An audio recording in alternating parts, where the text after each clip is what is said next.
Hi, everyone, and welcome to today's webinar focusing on data security and data loss prevention.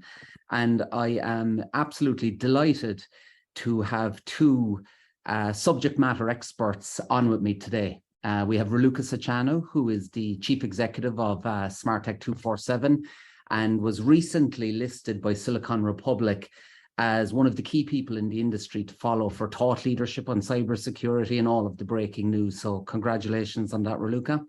And we have Jamin Hoops, a good friend of mine, who's the VP of Product Management at Forcepoint. And despite his youthful looks, Jamin has been at the forefront of this industry for, I guess, maybe the last 20 years. And predominantly, he's been building products for data loss prevention and data analytics. And of all of the people I speak with, it's rare that I meet someone who spends as much time speaking with customers and understanding the challenges around this complex data problem and really getting to the nub of how you build technology to simplify this. So we're set up for a very interesting discussion, and it feels like to me that data loss prevention and data security is almost making a bit of a renaissance, and the demand for data security is growing significantly on a global basis. And I think it's been driven by a number of factors. There's the changing regulatory landscape. There's the evolving nature of threats such as double extortion. There's new ways of working. But building an effective data security program has its complexities due to the intricate nature of data, the need to balance security with usability, the dynamic threat landscape, and the challenges associated with integration and obviously user awareness. So both Raluca and Jamin are going to help us get to the bottom of this and understand how you can build a really effective and robust data security program. So I think we'll open up, Raluca, with you, and we might ask you if you could share your thoughts with us on the current data security landscape, please. Sure. Thank you, Ronan. It's a pleasure to be here today. And when you talk about data security, it's important to make a point about the macro trends as well that affect the data landscape. And macro trends such as the geopolitical tensions that fuel the cyber attacks, the enormous supply chain security risks that put our data at risk. And we've seen what happened with the MOVEit attack, the new ransomware reality that leads to data exfiltration. If you're looking at the statistics, we can see that almost 90% of ransomware cases these days involve a threat of leaking and exfiltrating data. And of course, we've got the massive volume of data that is being generated constantly. So these trends are what drive the need for a different approach when it comes to data security. And you've mentioned it as well in your opening speech. What we see right now is that data security has become a fragmented landscape. So what this means is that we cannot take the simple traditional approach of protecting data from one angle anymore.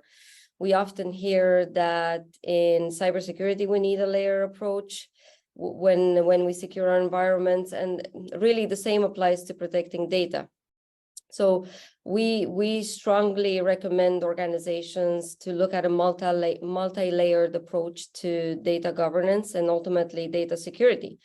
So what this means is that they first need to adopt a data security governance. This has to suit the organization, has to suit the growth and the proliferation of data that they have in their organization. Then they need to understand really what their data security posture is and where the data problems are. And for example, we're talking about DLP today. Before they even get to DLP, they need to do discovering, they need to do mapping, classification, access limitation, encryption, and so forth. But even with all this, there is still a problem that we see. And so far we've talked about mainly internal data strategies, but what happens to the data when it leaves the organization, or when we share it with our trusted partners? And what we need to do now is we need to look at data in motion as well, and look for best practices, how to essentially control this data. Thanks, Raluca. Jaimin, if I could possibly ask you the same question. I mean, you spend a lot of time across a lot of different verticals having these conversations and trying to assess the maturity of where an organization is implementing some of the controls that Raluca has spoken about. So could you possibly share some of your thoughts on the current data security landscape? Yeah. In general, as I get out and talk to customers, there is a wide variety of maturity in each market and each customer base.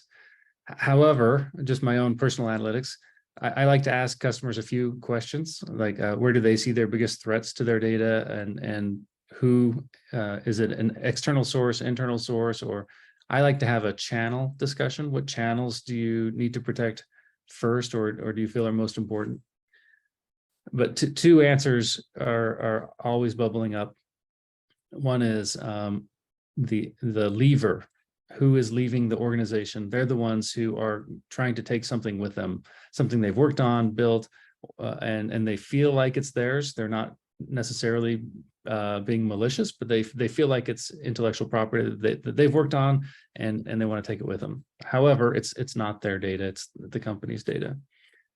And then the second answer is they try to email that to themselves, to a personal email. So that's the channel that most customers are caring about, and the employee type that they are most interested in.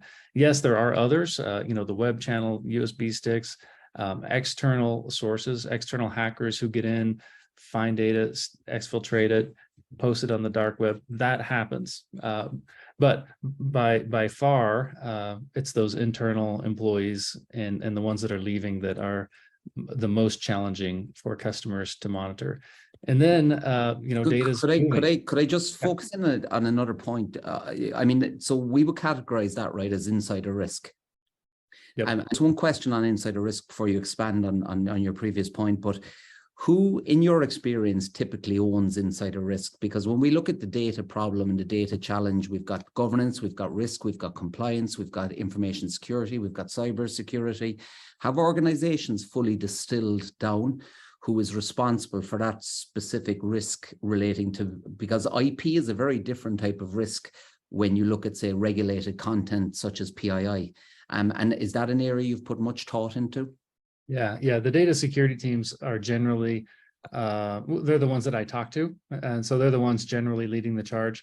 There are a few very large accounts that have pockets of insider risk teams inside IT, not on data security specifically. But very mature organizations have this as a subset of their SOC. Yeah, okay. And sorry, you were going to expand on your point before I interrupted? Yeah, I was just going to expand a little bit on what Raluca was saying with understanding your data. A lot of customers are going to cloud applications, data moving away from on-prem. COVID drove this aggressively. When everyone started working from home, we had to enable them to work from home, and getting that data shared effectively with the right permissions and visibility into who's accessing it and when and why. That is increasingly more of a problem in the landscape.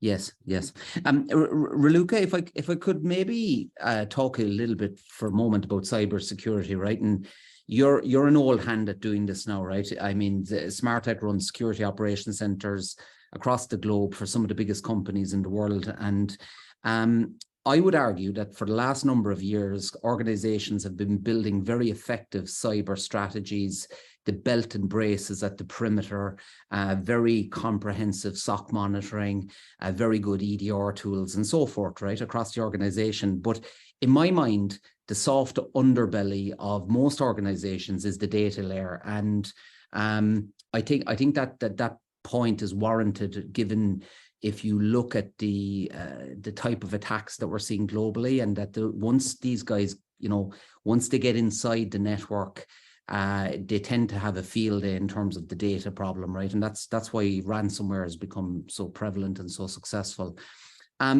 So a big focus for Smarttech has been in building the capability to deliver the managed service around that. But as I said, this is complex, it's fragmented, there's lots of stakeholders, despite the brilliant technology that Jaimin builds in Forcepoint, there's still a business logic that needs to be applied to the methodology that's required in an organization to make this successful. And to do that, there's lots of different moving parts. Could you maybe talk us through what that journey looks like, how you do it, how you make it a success, and so forth? Yeah, sure. When you look at the data security problem, I often say that even though we've had to deal with large quantities of data over the last few number of years, it's still a relatively new problem, because we see new consequences all the time. We see new attacks all the time, and the data is growing. So from a governance perspective, and I'll touch a little bit on DLP later on, since it's the topic of today.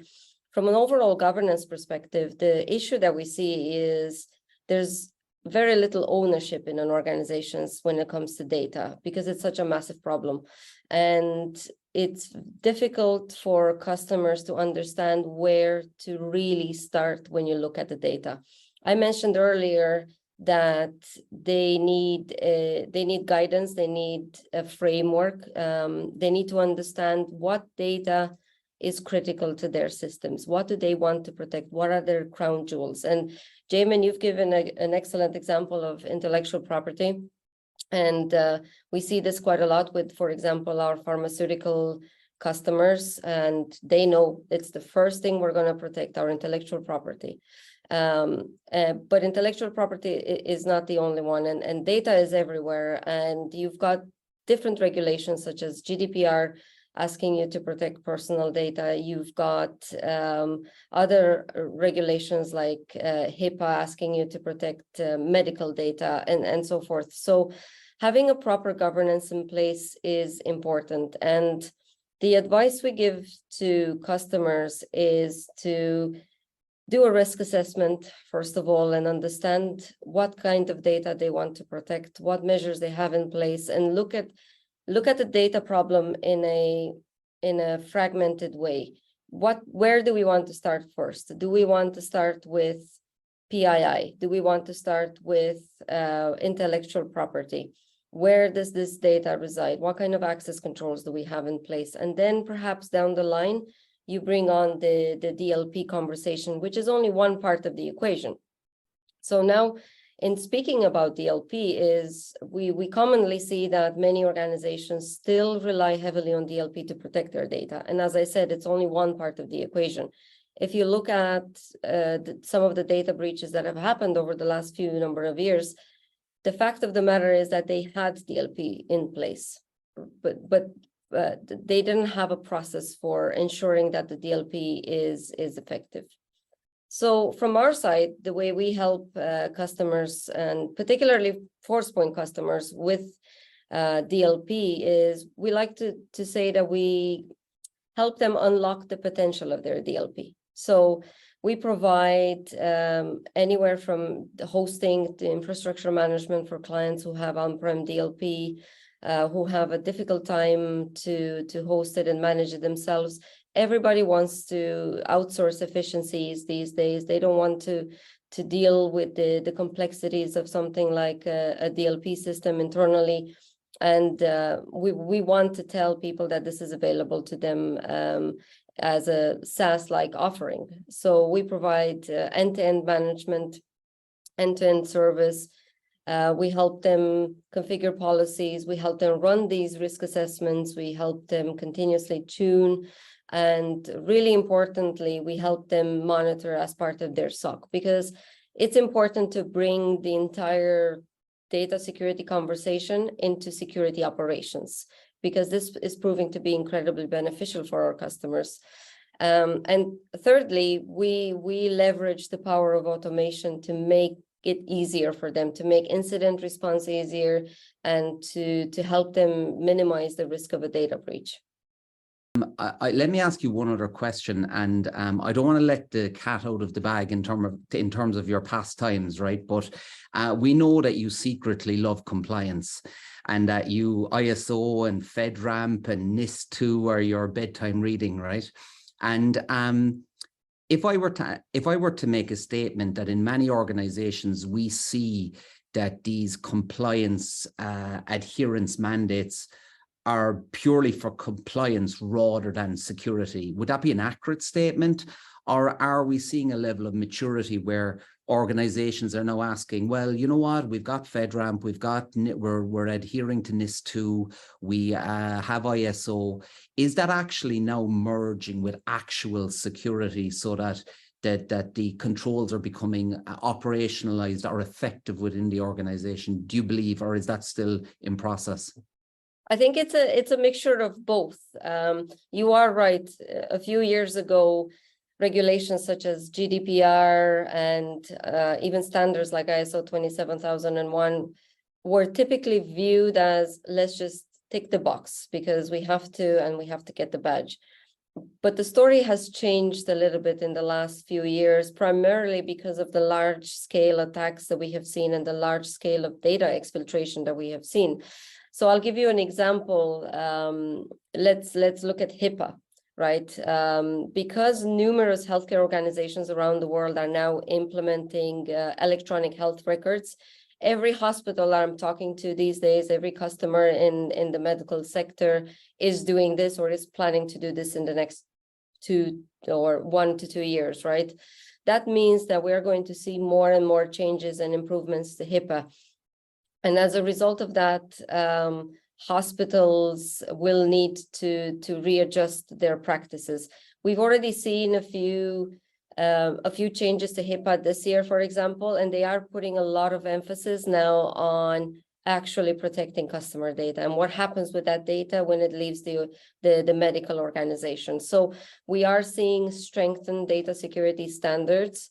We're seeing a lot more specific technical measures and encryption measures that they are asking organizations to undertake. And what this means is these new changes and even changes to the GDPR that are coming, they are imposing stricter data security obligations, and they are becoming a bit more practical. They're actually telling organizations, like take DORA, for example. DORA is saying, you need a SIM, you need a DLP.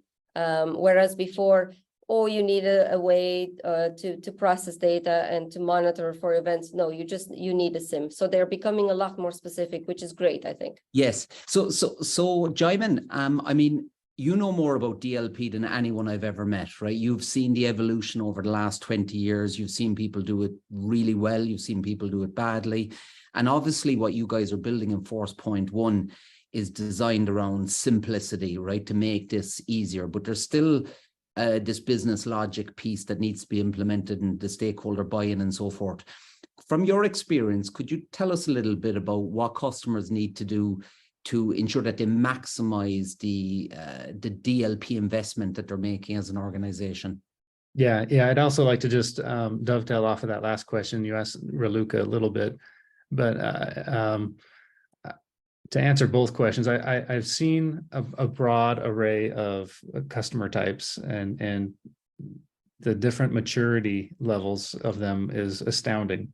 I've seen even just recently one customer buy a very expensive DLP solution, and they're using it for the smallest of use cases, and it doesn't make sense. The level of investment versus what they're looking to get out of it was just upside down. But I've also seen customers buy the same solution and then push it to its limits and make sure they're squeezing every bit of value out of that they can. So it's not just an evolving market. I think it is individual customer maturity as far as their security practices, know-how, and the staff that they have to run it. But what I'm seeing, though, more broadly across the industry with Forcepoint One and the simplicity question you have there is there's a lot of tools There, especially in the mid-market, there's not the staff to use these tools. What they're looking for is a very simple platform that can do many use cases in a very quick, cost-effective manner. And that's kind of the way we're driving with Forcepoint One: simplicity, make it simple. And the keys there are one set of technologies, one agent on the endpoint. That agent should be able to do many tricks configured from a single UI, single policy. Definitely there's going to be need for help configuring those policies and setting them up, monitoring afterward. But can the customers get quickly deployed, recognize that time to value much sooner than they already are? Yeah. That's a really interesting point you make. Raluca, if I could swing back to you for a moment, based on what Jaimin just said, we know there's a huge skills shortage globally in the cyber industry. It's estimated there's over 2 million job vacancies. And I've been around this game a long time, and I've never met a company of any size ever who's not overstretched and under-resourced in terms of manpower. At the same time, organizations are experiencing modernization in terms of their infrastructure. They're embracing the cloud, they're introducing risk, they're creating vast quantities of data. And in most cases, the security operations center is looking at logs. It's looking at logs from Palo Alto, CrowdStrike, SentinelOne, Checkpoint. It's looking at identity logs. It's rare.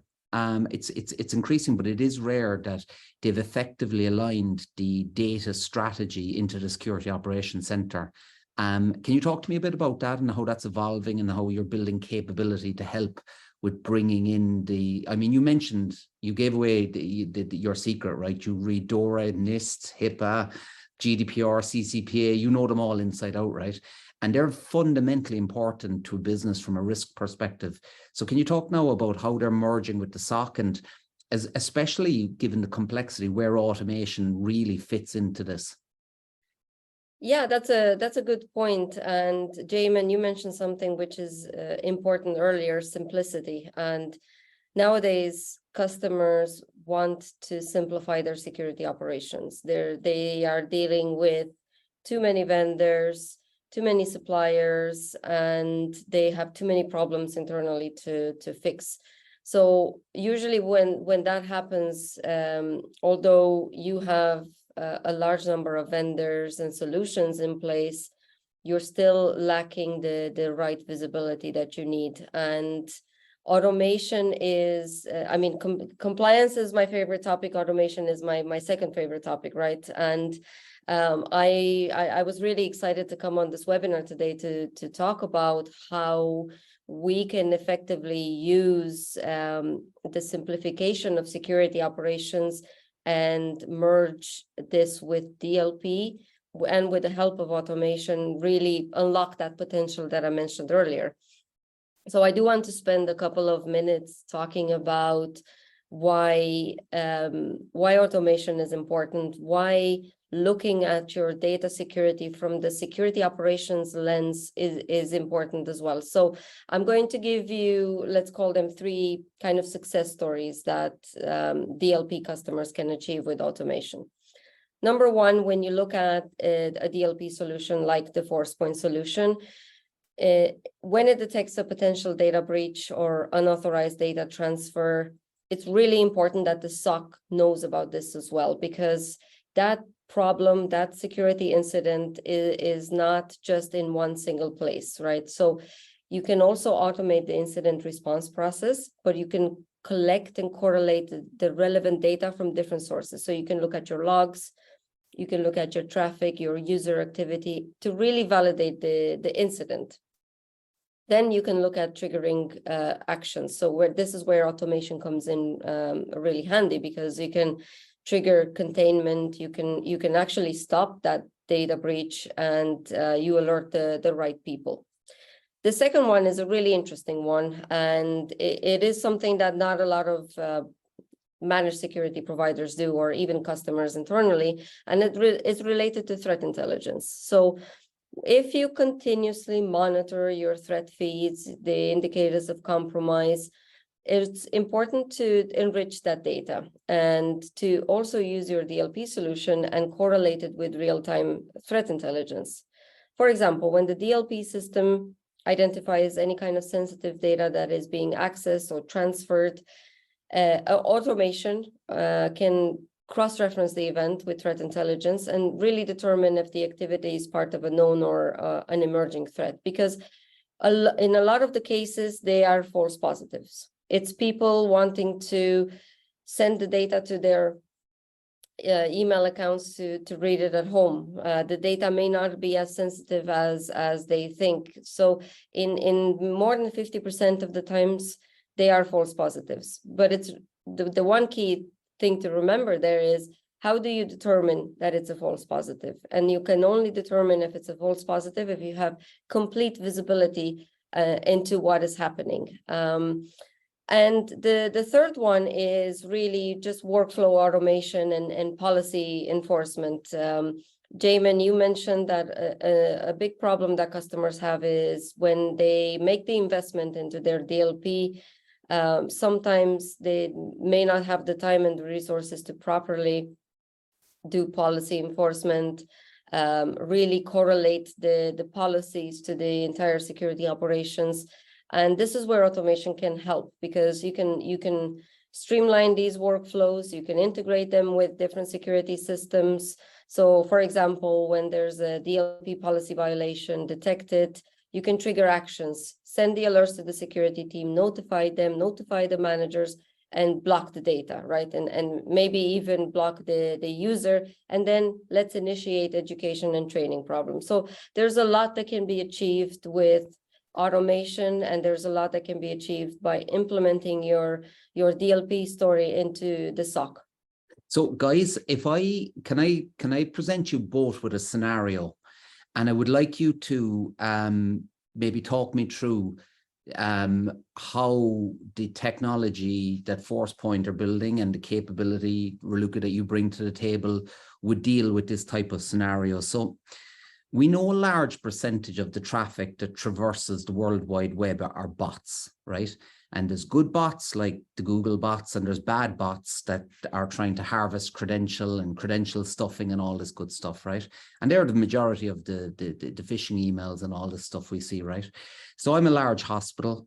I have clicked on a link. I have my credentials harvested, and I've gone into an automation flow with the bad guys where they've got access to the network. They've escalated privileges on a specific user. They've installed Cobalt Strike on the network, and they're now mapping out my network, right? They're understanding, okay, our databases are locked down. They're hard to get to, but we can see that we can get access to SharePoint and Dropbox and OneDrive, and we've got a lot of interesting data that contains a lot of valuable content throughout our network, right? And we then successfully, set up an FTP, move this data offsite, and then deploy ransomware, right? And that's a typical type of scenario that we see play out day in, day out globally, affecting corporations and SMEs of all sizes. So, Jamin, if I start with you, maybe, given that scenario, how is it that, if an organization takes your advice and your capability and implement that successfully within the organization, how do they mitigate that type of risk?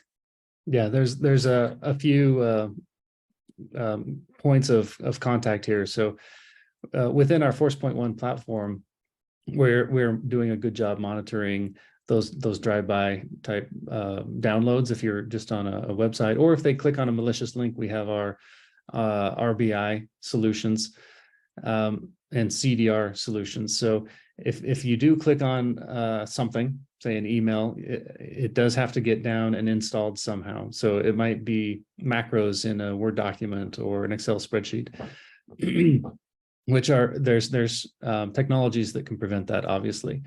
What we have is our CDR. So if it's like an image, say one of these emails you get is an image, our CDR technology can inspect that file, and it takes a zero trust approach. It doesn't trust it. It knows all the bits that need to be in there, and it knows the bits that don't need to be in there. And it just strips out the bits that don't need to be in there, repackages the image, and delivers a clean image. Same with all document types. And it understands what those document types are. And then, if it's a link that goes to a website that might provide a drive-by download, that's when our RBI solution comes in. So you're in an isolation chamber in our cloud, and we're doing the detonations if anything's happening while you have clicked on a link and are in this virtual session. Now you're very well protected. And then the third thing is, if you do get compromised somehow, that's where our data protection solutions can come in. It's very much a point in time protection, right? You have to have your policies set up. You have to understand your data, know what you're protecting. If it is being staged, we can monitor that and associate a risk score with activities for a user and for an endpoint. So data is being collected. That's monitored and risk associated. Data is then compressed so that it can be prepared to be exfiltrated. That's another risk score. And then that point in time exfiltration, we know what's in that file, that compressed file. We can block that. That's the DLP solution. And then enforce post actions on that user or that machine by enforcing more restrictive policies. Okay, so that makes a lot of sense, right? So Raluca, what Jaimin has outlined in terms of the logic to that, from a data perspective though, there's a bit of work there, right? In terms of getting the strategy effectively aligned, because an awful lot of these breaches, they are the severity of them is as a consequence of a privileged user having their credentials harvested, right? Or something going wrong with someone who's a power user. And in many cases, I would argue that the organization hasn't implemented the correct controls at a data layer to ensure that privileged users are controlled as well in terms of what they can or cannot access. Do you agree with that, or am I off point? No, I agree. I think the point that you've made, Jaimin, is really good. It all comes down to zero trust, and it is an issue that a lot of organizations are facing these days, because I have seen cases with customers that have implemented, the best of breed security technologies in place in DLP, and they left them there, right? So it's important to also look at what you have in place and tuning your systems to really think about the worst case scenario. Data is a bigger problem, because as we deal with large volumes of data, if we don't know where the data is, if we don't have the proper access controls in place, and again, back to the point that I made earlier, what happens to the data that has already been given to third parties, the data that is sitting within, your supply chain. So you have could you give us an example? Could you give us an example of a corporation who brought their data security program and how you've implemented it and combined it with cyber? Anonymize the customer, but maybe if you could just talk us through how that worked. Yeah, of course. So we have, for example, a customer in the pharmaceutical space, and we started by assessing their cybersecurity maturity from in the get-go. And what happened afterwards is we realized, as part of their maturity program, they had three major problems. Number one, they didn't have the proper security tools to monitor suspicious traffic, suspicious behavior, such as someone getting access to credentials and moving laterally to the organization. Number two, they didn't have a proper data security program in place. And number three, they didn't have a way to measure the effectiveness of their security program. So what we did with them is, first of all, we implemented an MDR solution. So we implemented the best technologies for them. We tuned it to the point where they gained visibility over their estate. And then we looked at their data security as well. We didn't wait for that to be over, for the first part to be over, in order to look at data security. And from a data security perspective, we implemented a risk management structure in place. That means that we understood where their most important data resided. We understood what their concerns were. I mean, they were a publicly listed pharmaceutical company, so they were always targeted, and they also had an insider risk. They were fearing that someone in the organization might take this data away. So then what we did was we implemented a governance structure where we limited access control in their organization. We added a DLP solution. First of all, we discovered as well the data, and we classified the data for them. And then we added the right policies and the right configuration in place to ensure that should that data be triggered, or should there be an event where an insider is trying to leak the data, it would be automatically stopped. And it would trigger a notification to the right people. Brilliant, thank you. Jaimin, we're coming up on our 40 minutes, so can you tell us what's next for Forcepoint? I mean, what you guys are building in Forcepoint 1 is spectacular, very exciting. It's very clear, very concise, and a word you mentioned quite a lot, of simplicity, which is badly needed given the skills shortage and the amount of tools that are in the industry. What can we expect next from you guys? Yeah, we're focusing, like you said, on simplicity and what I like to call a shift left, more driving to what Raluca was saying. You know, upfront, understanding that data. Where is it? What are the risks to that data? Who has access? Should they have access to that data? There are use cases that are difficult, and Raluca alluded to a few of those. Intellectual property is not easily identified and classified because it's created on the fly, and it's tough. So more artificial intelligence, more machine learning. You know, with Chat GPT kind of hitting the market this year and exploding, we're leveraging more and more of those LLMs. I really like that, by the way. I mean, looking at what you guys are doing in terms of the filtering of the data going to Chat GPT, you could probably argue that has been the biggest data loss problem in 20 years. People taking source code and everything else and pushing it into these LLMs, right? Well, it's also what our customers are asking for. Every time we have a QBR and we talk about Chat GPT, they're asking, what are the DLP organizations and the data security organizations doing to monitor the upload of such data onto, you know, Chat GPT, Google Bard, etc. At RSA, so just before RSA this year, that's when Chat GPT was really hitting the ground running. So we did our homework, we did our testing, and we worked already and had our DLP policies could protect. We could already block it, right, with the solutions we have, but we could also allow it and then block policy-based sensitive data going to it. So we're interviewing customers and letting them know, hey, we can already do this for these LLM solutions. And one customer said, yeah, I know, I'm already using you for that. And wow, we were ahead of the curve and had the protections available. We just had to shine a light on it for many customers. Fantastic.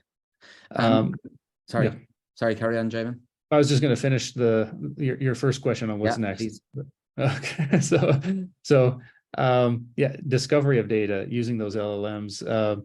That there are use cases, like I said, that don't fit a regular expression or a natural language model. So leaning more into the machine learning AI aspect of data discovery and risk assessment around where that data is. Doing more upfront mitigations. Like I said earlier on this podcast, we are very much point in time right now with DLP. Something's happening right now, block it, make a decision. But can we highlight in advance, hey, you have risks to data, It's really old. It hasn't been touched in 7 years. Go clean that up and give our customers more insights into reducing risk so there's fewer point-in-time exfiltration incidents. Let me ask you one other question, Jaimin. And Yep. I started this in my introduction. I said, to me, it feels like there's a renaissance in DLP, right? You've been doing this for 20 years, right? Yeah. Am I wrong, or do you agree with that? Look, if you look in the last 12 months, how many vendors are introducing DLP endpoint agents? There's a renaissance. Yeah. They're recognizing it. The downside to them is it's a mature market. They're going to come against some very big vendors, lots of mature use cases. So they have a big uphill battle to fight as they're entering the market. But look at the new entrants. There's small vendors, there's large vendors. They're all talking data security. They're talking DLP even, and they're talking about it more and more. So there is a renaissance. Yes. Okay, thank you. Raluca, sorry, another point, please. Sorry. There's more coming, Ronan. I wasn't done with what's next. No, we're excited to hear. Please keep going. This is, we love it. So other things you can look for from Forcepoint coming up is our next generation endpoint technologies. Like I said, customers want that simplicity. Agent fatigue is a real thing. So we want to address that aggressively and quickly. We have our insights dashboard that is bubbling up the most important information that our customers want to see. Provide them a nice ROI. Hey, you're investing in security. What am I getting out of it? We're protecting you day in and day out.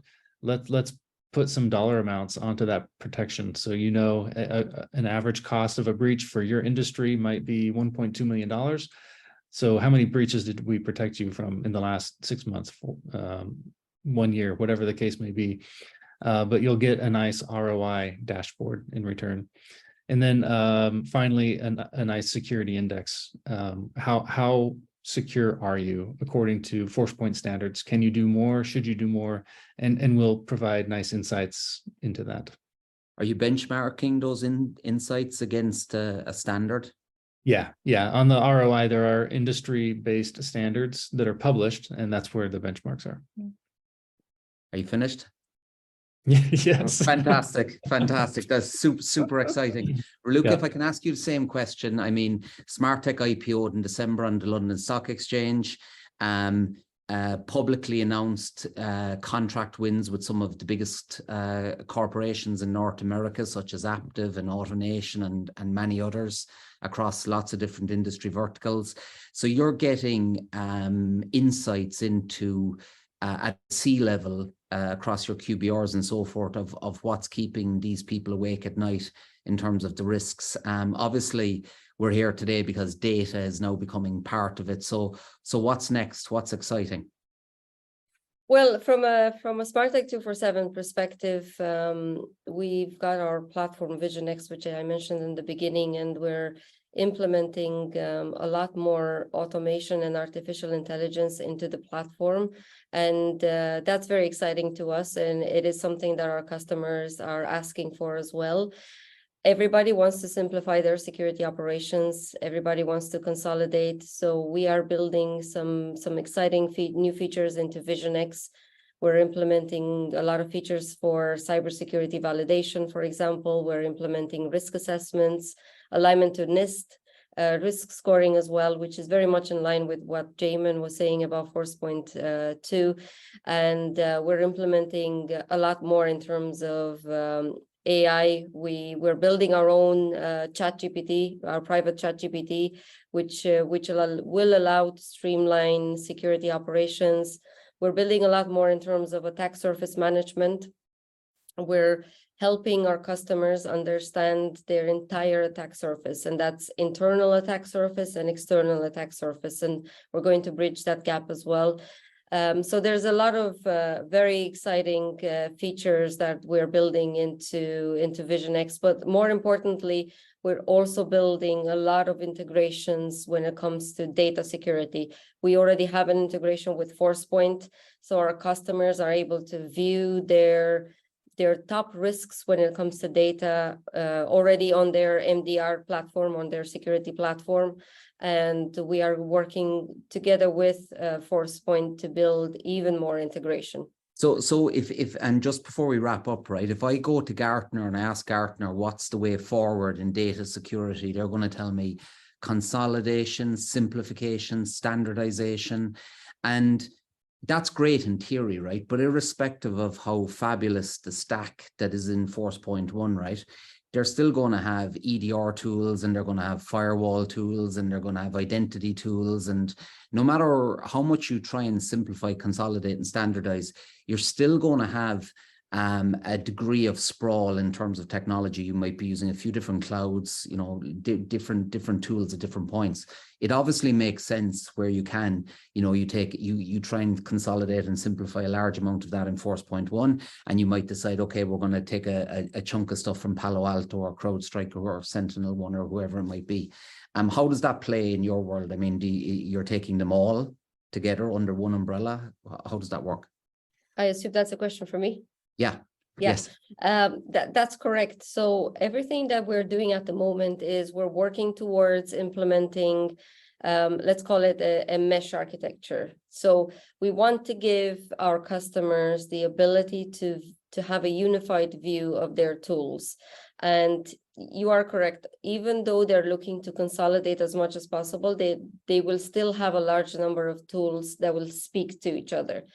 So what we're doing is we're tackling this from two fronts. Number one, we are allowing for seamless integration into our platform so that they can view everything in one place.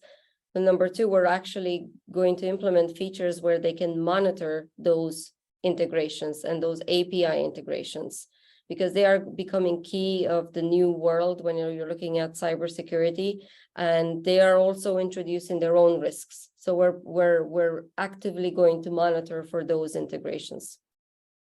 Excellent. Guys, on that, I think we've gone slightly over time. Raluca, Jaimin, can I sincerely thank you both for a really interesting discussion. I wasn't sure we'd get 45 minutes on data loss prevention, but Can I just say one thing real quick, Rona, about Smarttech?